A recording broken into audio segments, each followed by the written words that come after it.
geek out. Welcome to Our Geek. Today we have an episode of the duos. So we are going to select two to pair together and battle it out. So we're going to see who Mike picked and who I picked. And obviously, as you guys can see, I have picked both versions of Tommy Oliver, the White Ranger and the Green Ranger. And I picked Noah and Mio, the main characters of Xenoblade Chronicles 2. These four will duke it out, and we will say which duo would win a battle if they do face each other. But before we go ahead and geek out with you, please remember to subscribe, hit the notification bell so you do not miss another episode, and give us a thumbs up. And let's geek out. All right, well, welcome back, guys. And yes, I have here Tommy Oliver, both versions of Tommy Oliver, the White Ranger and the Green Ranger from Mighty Morphin Power Rangers. I believe these two would be the perfect duo to go ahead and duke it out and do any other swordsman duo. Or in this case, we have swordsman and Twin rings. I know there's twin rings. Okay. I know there's a different real world name for these weapons. I think so too. They're kind of like boomerangs. They come back and hit you, right? And they're sharp. They have sharp edges. Yeah, pretty much like round boomerangs with sharp blades. Round swords, if you will. So we have Tommy Oliver with obviously his power shield as the Green Ranger with his dragon power shield here with his dark sword and his dragon dagger. Could really face anybody and anywhere. Pretty much he is a good swordsman and also a good martial artist. I put him against anybody. And then we have here another Tommy Oliver, but this guy is the White Ranger version with his sword Saba, which is a tiger that actually talks, or a sword that actually talks, which kind of coincides with a little bit of Xenoblade because the blades are alive too, right? Yeah, that is so true. So, and then we also have, he has also his own power shield with his insignia of his white tiger, which is really awesome.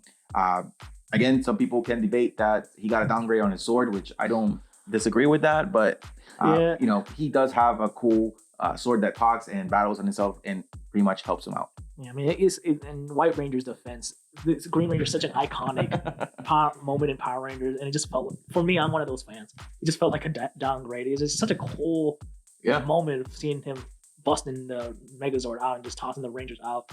And it's just kind of a downgrade. Just you know, Green Ranger was always a badass. You know, he goes into the sword like you said and kicks everybody out. You know, this is like the iconic Sixth Ranger.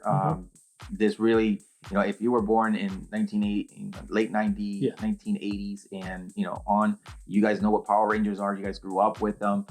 Just overall, the Green Ranger is super iconic. The dragon sword, that is just awesome. It has the dragon dagger that calls the dragon sword. And then he has this big ass sword that just whoops on all the Power Rangers when he was evil.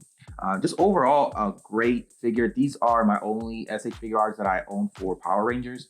There are a few other ones that I'm interested in, but I have not gotten them. But these are the only ones that I own so far. They're pretty pricey. Like try to collect all of them because they're older version of these SH figure arts, and I don't have them. I don't own them, but they're pretty expensive, especially the ones that have passed away, like Trini, the Yellow Ranger. That's super expensive. The Pink Ranger, Blue, Black, and Red Ranger. Red Ranger has another two versions. It has the one without and with the power shield. That would be nice. That would be nice. Definitely get one with the power shield. That is really nice, and nice red and gold. I'm hoping one day they make Tommy's in Dino Thunder. He's the Black Ranger. Yeah, he's a black and gold. Yeah, I would love to see that essay. That one I would get for sure. Yeah, I mean, he was also the Red Ranger in the Zeo. Yeah, Zeo And Turbo. I'm pretty sure Tommy somehow, after obviously I'm not saying after Jason Dave Frank passed away, but like previous season, I'm pretty sure he was involved in like every Power Ranger one way or another. Oh yeah, I'm sure he was pretty much the the American side Power Ranger. Yeah, right? He's the Power Ranger. But yeah, I these guys will stand a really great chance against your Xenoblade duo over there. The little girly girl with the little circles in her hands. and somebody smiles when I called her girly girl. Well, because I love that you say that, because I think they would have had a better chance against Noah instead of Mio, but Noah cannot carry that big sword, huh? He's much slower than Mio. Mio's definitely the fastest party member of the group, so he's all speed. So I'm pretty sure I can't. I would probably envision how fast she would be, and with pretty nice like scenes and. Oh yeah, every cut scene she's definitely fast because she is the fastest party member. Because her skill is just pretty much be a defensive character that draws the aggro away from the party members. So that's pretty much she is speed and aggro drawing. But I guess since it's really my turn, I guess we could start with, since we're already on Mio. Mio already has the twin rings. Rings typically in Xenoblade 2 were meant for healing weapons, but she had trained in a way to use it for defensive weapons because she's more of a defensive player, speed and defensive player. And as for Noah, he has his Lucky 7 blade. The Lucky 7 is made out of Origin metal, which is the sharpest metal in the world in Xenoblade 3, possibly the sharpest metal in the whole franchise. Because you see, he used the Lucky 7 to slice giant robots in there, and like the Piranhas, he will slice their flame clocks clean in half. Like it really is the sharpest weapon, probably in the whole franchise. And it is a powerful weapon. And then these two are the main characters in the video game, right? They are. Noah and Mio are Offseers from Kevis and Agnes, two warring nations. Offseers are people that after a person dies, they play their flutes and see them off. So they're pretty much like, I would say, I guess like battle priests, because like after somebody passes, their job is to let the person off-see. Like if somebody dies in battle, that's their job, to off-see them. And their ability, there's the story, quick rundown on the story. Their job is to free all the colonies from the flame clocks and Mobius, because it's a fake war. The bad guys are trying to control the other nations just for their entertainment. So they found out, so they're trying to destroy the Piranhas and end the fake war. And they're the leaders of Team Ouroboros. And they have the ability to combine. Both of them pretty much fuse just like in Dragon Ball Z. Oh, yeah? They have an ability called Ouroboros where they could fuse into like these forms, like pretty much like giants, which pretty much grant them invincibility, high power output. They do extreme damage, but it's a limited time.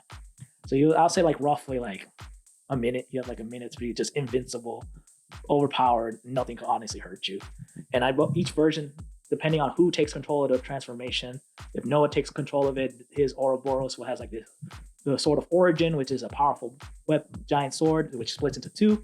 If Mio takes over, it becomes similar to hers. It's just multiple twin rings and speed, and it cuts like multiple quick hits. I love these two characters. Great characters. And obviously, if you saw our Nia episode, Mio is Nia's daughter, and Noah is nobody special, but he's the son, becomes Nia's son-in-law, so that's already a special plus already. Nia's son-in-law. All right.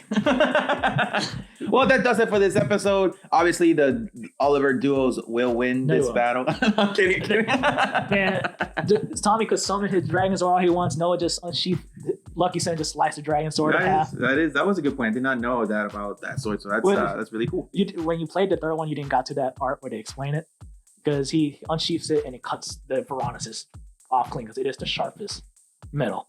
And it's awesome. I mean, I had to learn how to use it to beat the super bosses, because I honestly think it might be the best weapon out of the 3 games.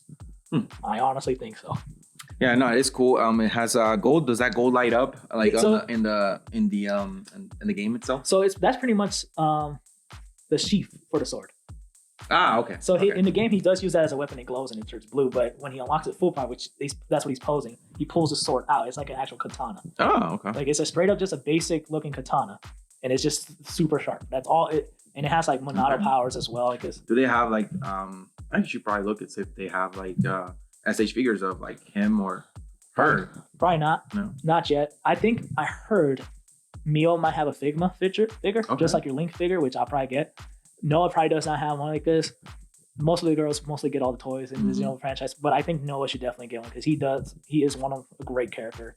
I love the fact that he's just a musician that wants to make his own music. He doesn't want to fight in a war or anything, and so is she. So it's kind of cool that they're just trying to end this war. So who made this nice special katana for him? So it is Xenoblade 3 spoilers. It was made by Queen Melia. She made the weapon because Queen Melia made it as that weapon is supposed to represent the Xenoblade 1 world. She made the weapon, embodied it with like 7 close souls of her people that she felt super close to. And then she passed it on to Riku. Riku is a party member. He's just not fun. He was passing it on to make sure that Noah got it, because he's destined to have that weapon. And then the Ouroboros stone, because that's the stone they used to confuse. That's how was created by Queen Nia. She created that to allow her party member to fuse into like these invincible giants.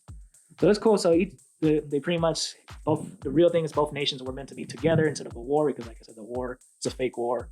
They found out and they're trying to stop it. I really need to finish playing 1 and play 2 and 3. It will take me some time, but I really need to go ahead and dive into it. Sounds really fun. Sounds really like a good story. It is. Then they all pretty much converge together. I say because you said that you stopped at the best part of the first one.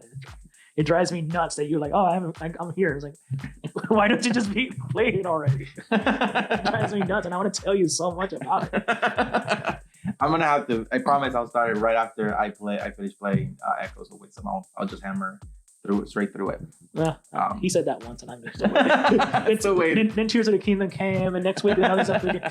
Then Sonic and Shadow Generations will be released. And spend some time there. There's just a lot of great games coming out. But anyways, but yeah, I did not know that really does changes a few things with knowing about like his style of cutting, metallic beasts or metallic monsters. And that means that my Tiger Sword and my Dragon Sword will stand no chance against that. They're out of the picture. It has to be like an actual one-on-one fight. Yeah. And then Mio's job is to make sure you don't get even near Noah, because that's her goal, is the defense. He draws the aggro away, so he could start cutting you from a distance while she takes all the yeah, because I was like, when you said Mio, I was like, yeah, I think they would have had a better chance if they fought Noah by himself if they didn't let him fully power his sword. I see. He just comes prepared. He already knows. He comes prepared. Xenoblade's my franchise, so well, let's say maybe Tommy would, maybe Green Ranger would borrow, or actually White Ranger would borrow the Dragon Dagger, then let Saba go, and Saba can go find maybe a 3-on-2. 3-on-2?